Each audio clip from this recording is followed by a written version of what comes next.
Hello, I'm Sally Cat. I'm an adult PDA, author, artist and animator, as well as the mum of a 10-year-old PDA kid who, like me, is an internalizing PDA.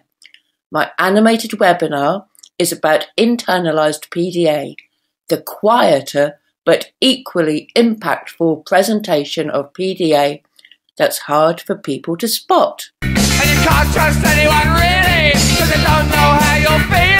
Put the walls up to the ceiling, so the world can't hear you breathing. PDA research and writing has focused on externalized, freely expressed presentations of PDA. However, internalized PDA is often completely missed because our meltdowns are concealed and demands tend to be avoided subtly, and we slip below the radar.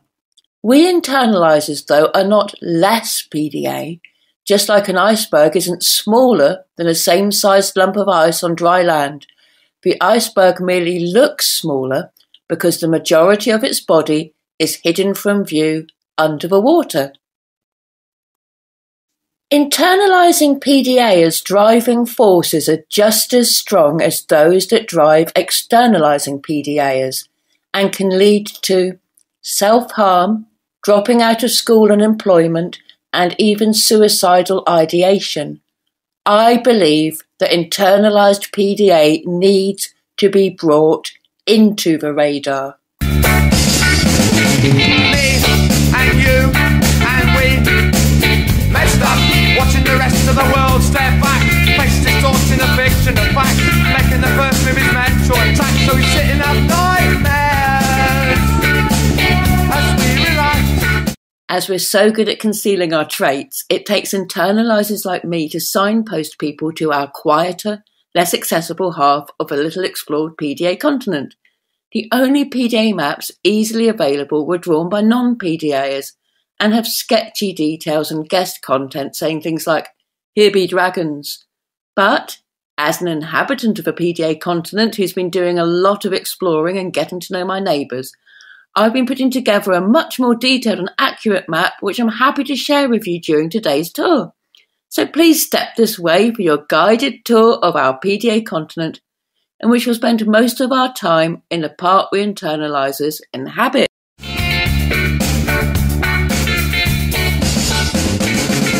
We'll start our tour by looking at what PDA actually is. As we've seen, outside appearance is just the tip of the iceberg for PDA. Understanding of PDA is still very much in its infancy. There is no definite knowledge about it, but there are a few core traits that most people, including actual PDAs, agree with. To understand what these core traits are, it might be helpful to have a flyover of a PDA continent. Here, you can see it from space. As you can see, much of a PDA continent is deeply forested.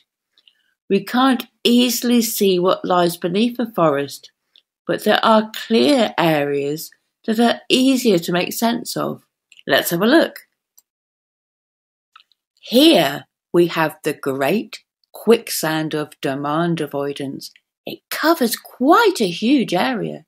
This sand is extremely sticky. If caught in it, it holds you fast so you're trapped, and it's very, very hard to move at all.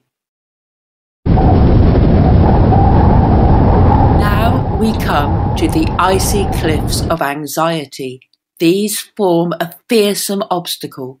To get past them, people must follow a path along a narrow, slippery ledge at the top of a precipice with a drop of 1,000 metres onto jagged ice splinters. Howling winds make it even harder to stay balanced. People have been known to totally freeze here, unable to move at all.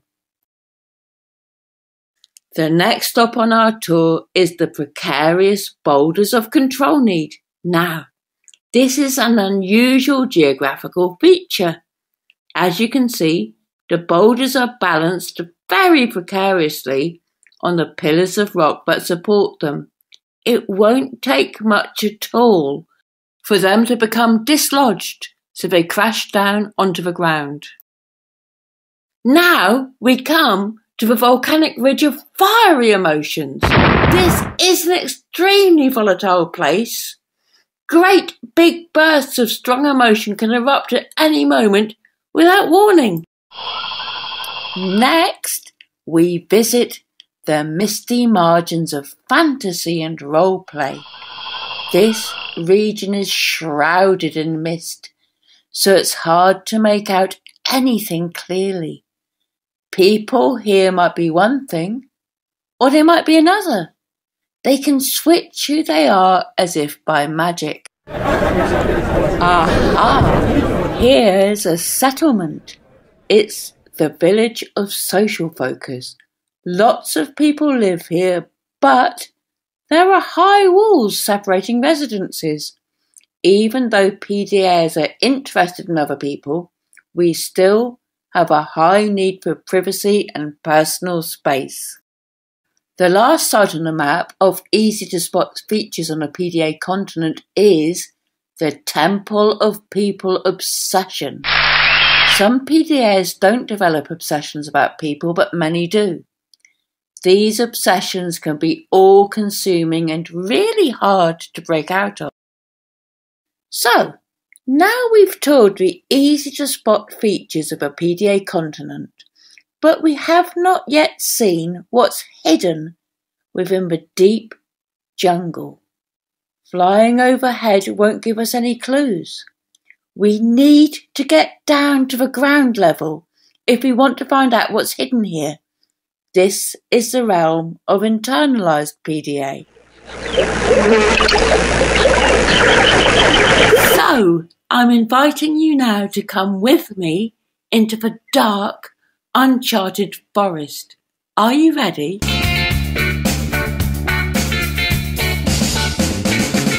Welcome to the little-known realm of internalized PDA.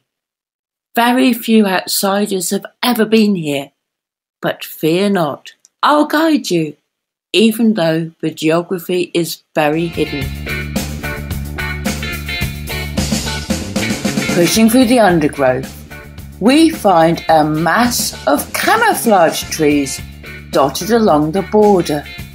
They have camouflage patterned trunks and hanging mask roots which... Ouch! Oh! I should point out that some externalizing PDAs, those of us who freely express meltdowns and other PDA traits, mask too. There are no hard boundaries between the realms of externalized and internalized PDA. When PDAs who generally externalize mask, they are internalizing because masking is totally about concealing our inner emotions and thoughts. Many people think of masking as an unhealthy thing, which autistic people are forced to do by neurotypicals. While this sadly does happen, not all masking is like this. Some masking is actually instinctive. It's well known to science that rabbits and other prey animals mask illness and vulnerability, so they don't look like easy targets to predators. Masking can also be used to help us communicate successfully. If, for example, we're in a party or maybe a job interview, it's quite normal to adopt a mask of expressions and mannerisms that we know from experience are likely to go down well. This is not because anyone has forced us to suppress our natural selves, but because we're not sure of the language the person we're talking to uses. Many PDAs identify both with instinctive masking and using masking as a communication tool. We feel confused when autistic people talk about dropping their masks, because doing that feels neither possible nor desirable. It's a confusing area, but I can tell you right now that the masking I carry out nearly always feels jumped on me, like a fat fruit landing on my head from a tree. And very rarely like something I've thought about doing or had a choice with. It feels natural and automatic. And you can't do anything really, cause they watch you while you're dreaming. That's why we're scared of sleeping, cause the world can hear you screaming. Where are we now? We're in the glooping quagmire of internalised meltdowns. Our internalised meltdowns can totally confuse people because they don't look anything like what people think meltdowns are. Most people think of meltdowns as very, very obvious things that can't be missed because meltdowning people are out of control, loud and probably violent. But meltdowns can be pulled inside, internalised, so they're not obvious to observers. Internalised meltdowns are, I think, the defining key feature of internalised PDA. So, what do they look like from the outside? Well, nowhere near as flashy or explosive as externalised ones, which have no holds barred.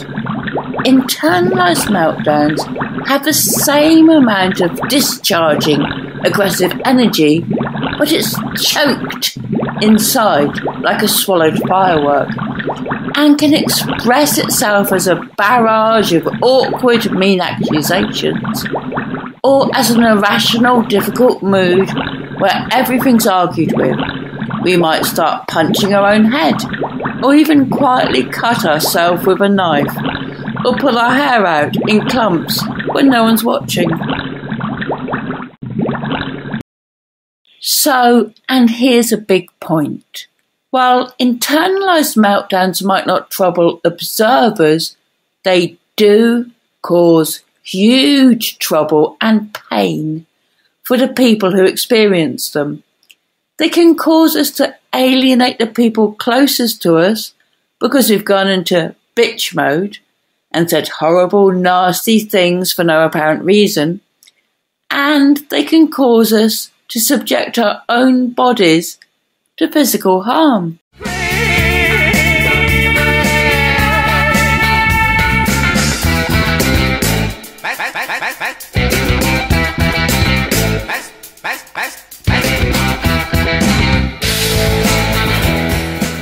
When I go into meltdown, it's truly horrible. I absolutely hate it every second. It's like a demon has possessed me. I'm completely out of control. I witness myself with shocked horror as I fire a barrage of cold, heartless, mean words at someone I love. I hate myself for saying all these words that I know will hurt them. I cringe inside, but I can't shut up. I can't stop myself from saying all these nasty, nasty words that I've dredged up to inflict maximum emotional damage. It honestly feels like I've been possessed by a devil who's gained access to all my memories and every dirty piece of knowledge that could hurt the person it's chosen to attack. The beloved person my mouth is spewing spite at. I blame myself for every cruel slur I fire at them. My ego deflates with my shame. How can I be so horrible? What's wrong with me? This question, what's wrong with me, plagued my life until I discovered my neurodivergence after decades of trying to figure out why I couldn't just get along in the world or with other people, even though I tried. Not knowing what was wrong with me caused major depression, substance abuse, and zero self-esteem. Why did workplaces trigger me to flee within minutes so I couldn't earn an income to live on? Why couldn't I will myself to keep my home clean? Why did I avoid all aspects of personal hygiene, for example, every damn stroke of my hairbrush, even though I wanted to be well-groomed and clean? Why did I keep getting overwhelming crushes on men so I couldn't stop thinking about them and drove myself crazy? But when decent people came into my life, I tended to panic and flee as fast from them as I did from jobs. What was wrong with me? Why was I incapable of enjoying the company of anyone but a very, very small number of people? And why couldn't I make new friendships as easily as everyone else seemed to? I recently watched a TV program where a doctor said that loneliness is as bad for health as smoking 15 cigarettes a day. Considerably more than 15 a day, I thought, if loneliness compels you to chain smoke. Don't be proud, he said. Just go out there and find companionship. Well, if it was that easy, I'd not have spent so much of my life depressed and desperately lonely. I can't just make friends. It's like I've got a force field of fear and self-doubt preventing me from relaxing with people that I don't know well. On top of this, I have spent my life saying things and behaving in ways that turned out to have insulted people and or weirded them out. My sense of humour, which can be very dark, confused them or made them uncomfortable. I failed to read social signals of welcome or go away. Compounding matters even more, I have something called rejection-sensitive dysphoria. Let's call it RSD. That makes me hypersensitive to any imagined rejection, so it feels that every single person in the world hates me, and this feels awful beyond words. Now, add to this my oversharing naiveness, and I was an easy target for bullies at school. I was like a fish out of water and miserable. School was total hell. The other children shunned me, and I didn't know why, but it hurt deeply.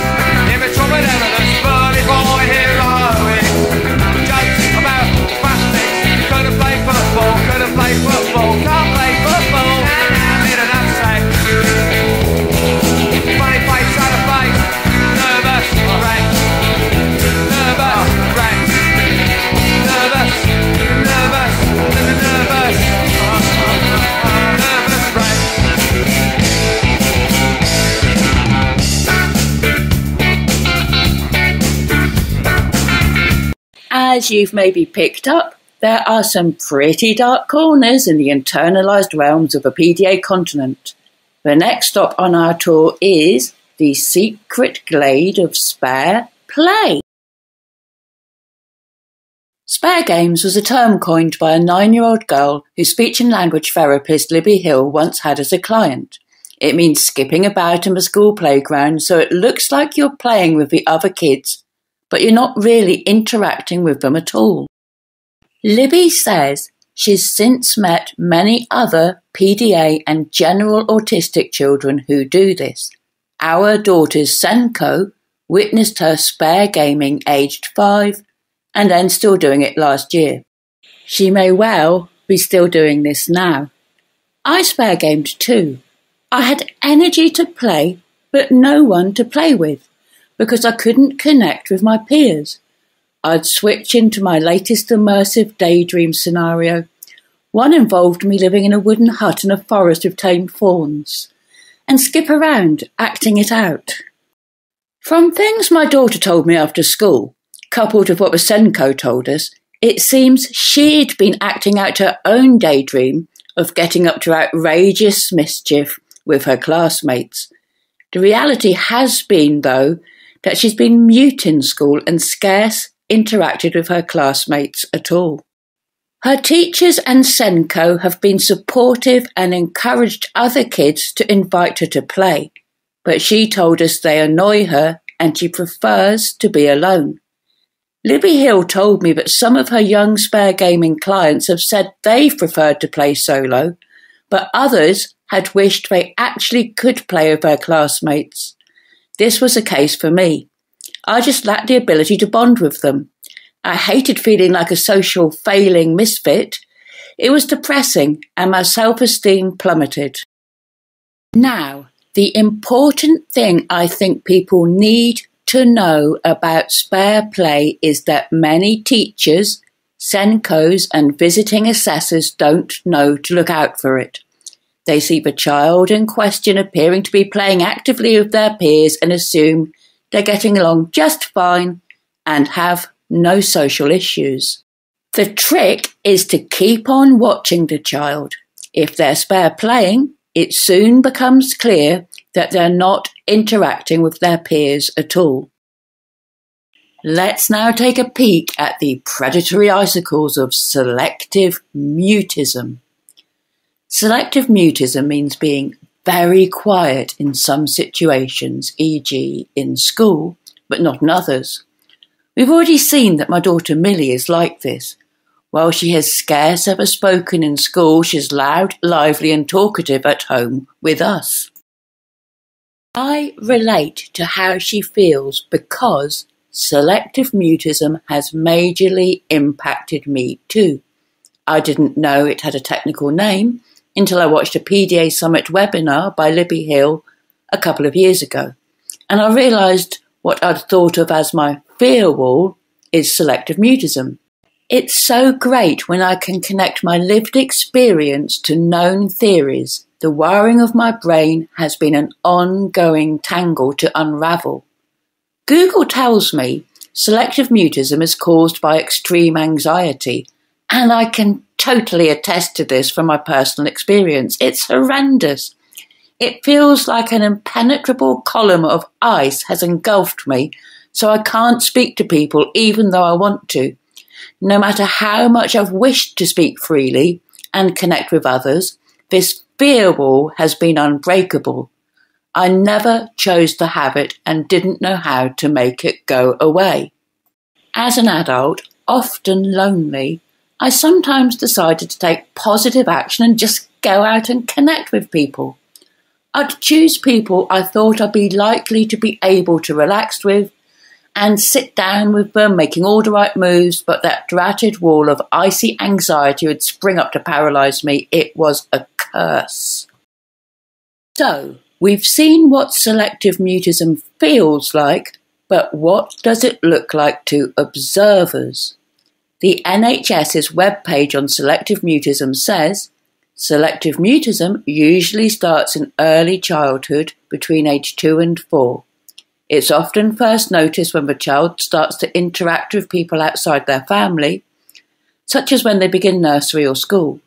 The main warning sign is the marked contrast in the child's ability to engage with different people, characterised by a sudden stillness and frozen facial expression when they're expected to talk to someone who's outside their comfort zone.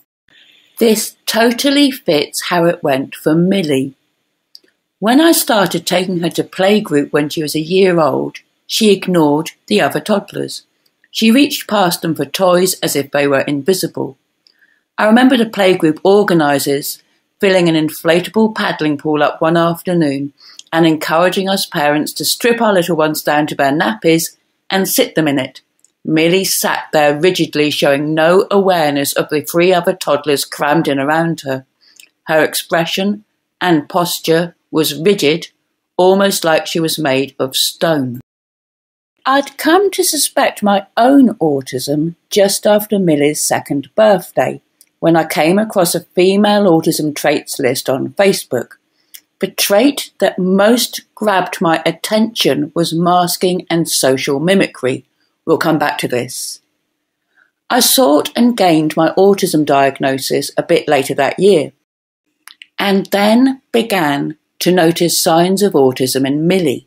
The playgroup organisers hadn't heard of female pattern or masked autism and told me that Millie was just shy. She was fine, they said. But I didn't think she was just fine. She clearly wasn't happy at all. I could sense her anxiety like a silent car alarm blasting in my brain. She started nursery and was rigidly silent there too. Both the nursery manager and a senior health visitor dismissed my belief that Millie was autistic. The senior health visitor said she knew all about autism and Millie's note showed no sign of it at all. And she's had this exact same rigid expression in every photo snapped of her in school. From foundation right up to year 5, her teachers have produced learning journal books and display boards showing Millie and other children going about their activities. The wooden rigidity of Millie's expression has patently been obvious in every photo. Thankfully, my GP and the local autism assessment centre had seen the merit of my concerns, and Millie gained her own autism diagnosis just after her 4th birthday. This has meant that her school SENCOs and teachers have better listened to my concerns about Millie's failed anxiety. They have supported her as best they can. As we've seen, she's resisted playing with her classmates even when supported to do so. She's starting secondary school in September. I really hope she'll be okay there. Funny face, sad face, nervous, right, nervous, right, nervous, nervous, nervous, nervous, right.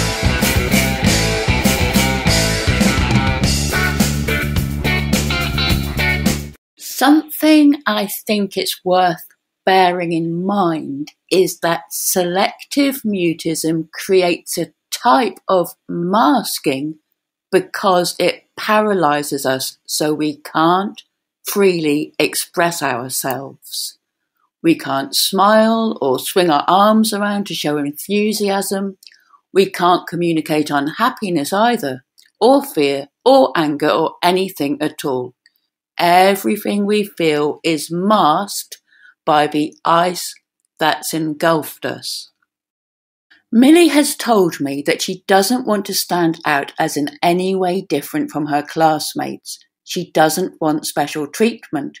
She even gets anxious if she scores well in a test. It upsets her. She wants to get average scores.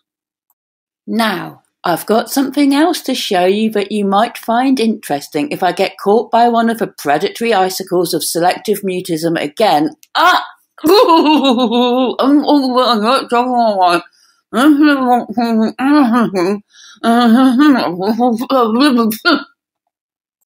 Now, I've got some. The masks melted the icicle away from my face so I can speak and express myself much more freely. Obviously, there's now a mask covering me in place of the ice, and my limbs are still quite stuck in the ice that's left. But this is so much better. The mask has overcome the paralysis of my selective mutism. So, we've just seen 2 types of masking which we PDAs may experience.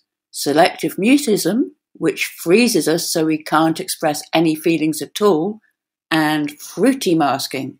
There's likely a much better name for it. Let's think, how about facilitative masking? Masking that enables us to communicate when we couldn't have done so otherwise. Neither of these 2 masking types are what autistic people are referring to when they talk about dropping their masks. I think this is really important for people to realise, hence my taking you back to visit the Grove of Camouflage Trees. So, What we've seen so far in this tour of the internalised part of a PDA continent is 1. Masking, 2. Internalised meltdowns, 3. Spare play, 4. Selective mutism. I should clarify that not all internalising PDAs do all 4 things. Some might be selectively mute, but have externalised meltdowns. Others might internalise their meltdowns, but not ever have been selectively mute at all. However, every one of these traits causes our feelings, thoughts and desires to be hidden from view. In other words, internalised. We'll now have a look at adrenaline responses. Most people are, I think, familiar with the fight, flight, freeze trio of adrenaline responses, but there are a few lesser-known ones we'll be taking a peek at too. We've seen that externalising PDAs don't filter their meltdowns, so they burst out as obvious explosions of stressed emotion. And also, we've seen that we internalisers swallow meltdowns inside. Maybe kind of like throwing a heavy blanket over a grenade to contain its explosion. The same difference between externalising and internalising holds true for people's adrenaline responses. So, please step this way to have a close look at the Frantic Fringes of Frenzy. Yep, they all begin with F. Animals developed adrenaline responses right back in the dawn of time to protect themselves from threats, and we humans inherited these hard-wired protection responses. PDAs have naturally high anxiety, which makes us super prone to our adrenaline responses being triggered. But the way adrenaline causes us to automatically react may seem peculiar, especially if 1. What we perceive as a threat isn't obvious to observers, for example, feeling trapped by a demand, or 2. Our adrenaline reaction is internalized, so it comes out perhaps as fainting, being eager to please, telling blatant lies, or even clowning around. As I said, most people have heard of the fight, flight, freeze trio. Fight and flight are what's known as primary defense mechanisms for dealing with threats. Maybe think of a mama bear fighting to protect her cubs and a deer fleeing from a wolf. Natural, instinctive reactions to deal with threats. Freeze is fight or flight put on hold. Think of a rabbit caught in headlights. A 4th adrenaline response is flop. Flop is a secondary defense mechanism where an animal or human becomes immobile or even faints after a predator catches them. Although flop can look like freeze, it only happens after the animal's been cornered, so fight and flight are no longer options. When an animal or person freezes like this after being trapped, it's termed tonic immobility. If they faint or play dead like a possum, it's termed collapsed immobility. This could maybe account for selective mutism. We go rigid because we can't fight or flee. The flop response is known to be common for people who've been sexually abused, so they were trapped and couldn't fight or flee. A 5th adrenaline response is fawn. When animals do this, it's termed submissive behaviour. Think maybe of a dog bending down submissively so a bigger dog doesn't attack it. When people fawn, they try to please others at the expense of their own self-care. Now, I'm going to be upfront and honest here.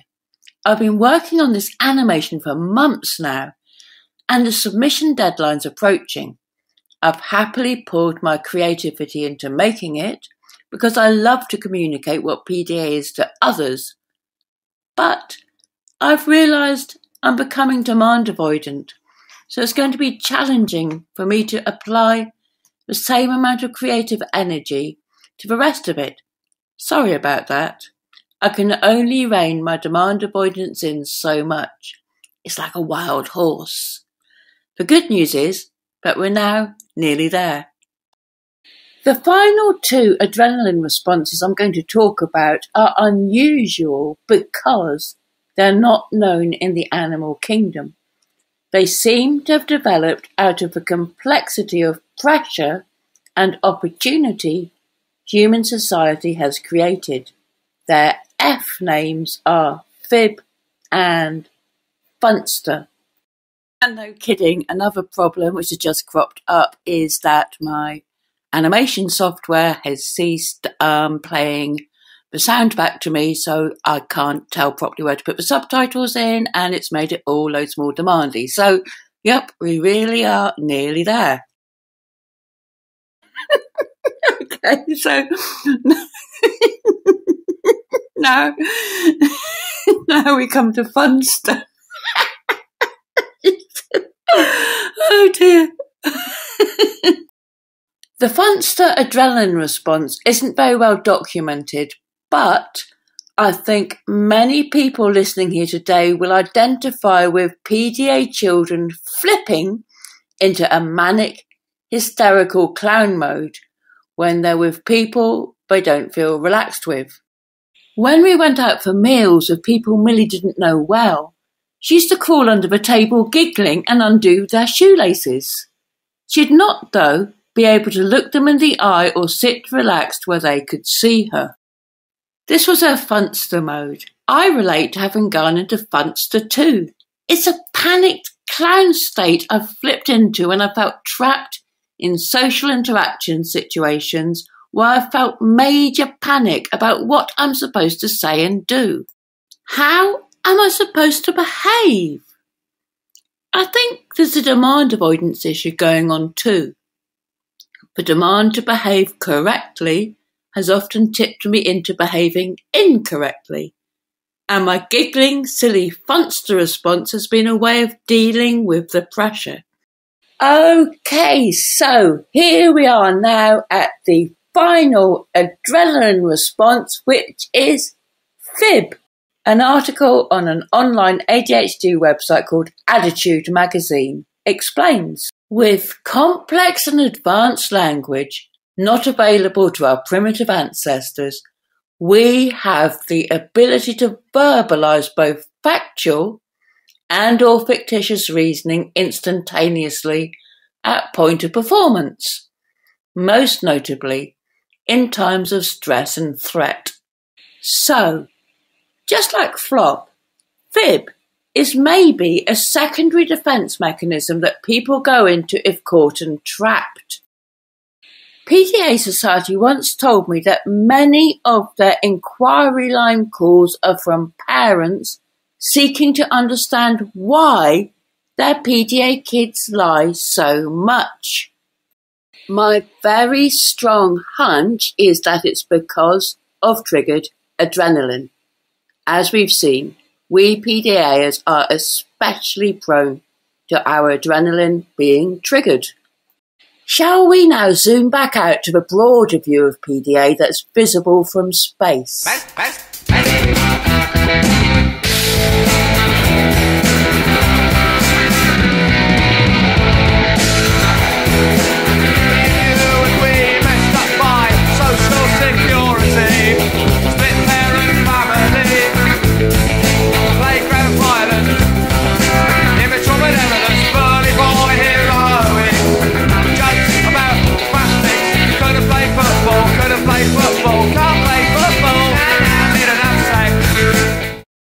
Now we can see the whole PDA continent laid out before us again.